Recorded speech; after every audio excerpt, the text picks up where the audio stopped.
भारत, जिसे कभी सपेरों का देश कहकर बदनाम करने की कोशिश की गई, आज उसने चंद्रमा पर अपना मिशन भेजकर ये साबित कर दिया कि उसे विश्वगुरु ऐसे ही नहीं कहा जाता।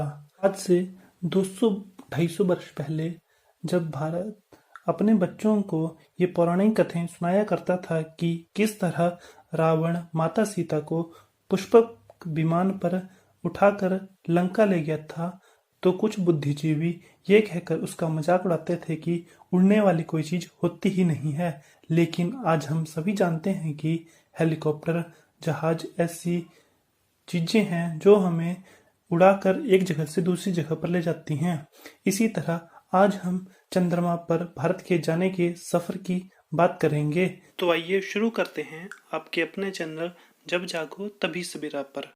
चंद्रमा के बारे में जानने के लिए भारत ने 22 अक्टूबर 2008 को अपना चंद्रयान-1 मिशन लॉन्च किया। चंद्रमा के बारे में जानकारी प्राप्त करने के लिए भारत ने 22 अक्टूबर 2008 को चंद्रयान-1 मिशन लॉन्च किया। इस मिशन की लाइफ सर्कल 2 साल की थी।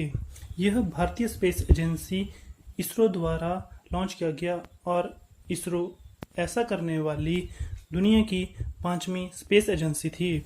यह मिशन भारत ही नहीं बल्कि पूरी दुनिया के लिए बहुत महत्वपूर्ण था। इसी मिशन ने दुनिया को बताया था कि चंद्रमा की सतह पर पानी मौजूद है। चंद्रयान-1 की सफलता के बाद भारत ने चंद्रयान-2 मिशन लॉन्च करने की सोची। जिस तरह चंद्रयान-1 का काम चंद्रमा के चारों तरफ गोल गोल चक्कर लगाकर चंद्रमा की जानकारी जुटाने का था, जबकि चंद्रयान-2 चांद की सतह पर उतरकर वहां की जानकारी प्राप्त करना चाहता था। चंद्रयान-2 को चांद के साउथ पोल पर उतारने का निर्णय लिया गया था, जहां आज तक कोई भी देश नहीं पहुंच पाया था। चंद्रयान-2 को चंद्रयान-1 के 11 सालों बाद अगस्त 2019 में लॉन्च किया गया। इसको 6 सितंबर 2019 को चांद पर लैंड होना था, लेकिन विक्रम लैंडर लैंडिंग के टाइम क्रैश हो गया। चांद पर पहुंचना बहुत ही कठिन काम है। इसका अंदाजा इसी बात से लगाया जा सकता है, जब रशिया और अमेरिका ने फर्स्ट टाइम चांद पर पहुंचने के प्रयास किए थे तो वो 15 बार फेल हुए थे। इसके बाद इसरो ने चंद्रयान-3 14 जुलाई 2023 को लॉन्च किया। चंद्रयान-3 वही सारे काम करने वाला था जो कि इसरो चंद्रयान-2 से करवाने वाली थी।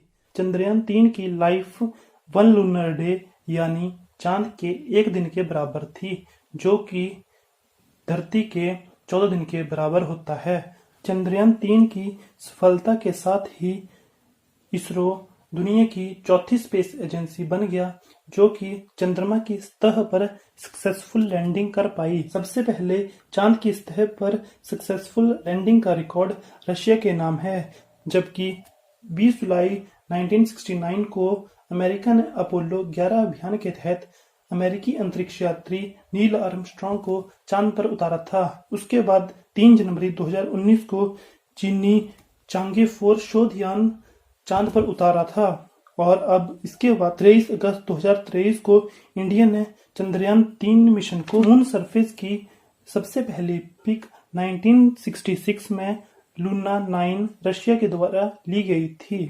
इसरो द्वारा चंद्रयान-3 की मदद से 9 से ज्यादा धातुओं और मिनरल्स की खोज की गई है, जिसमें महत्वपूर्ण है aluminium, calcium, phosphorus, titanium, manganese, silicon, oxygen, sulphur.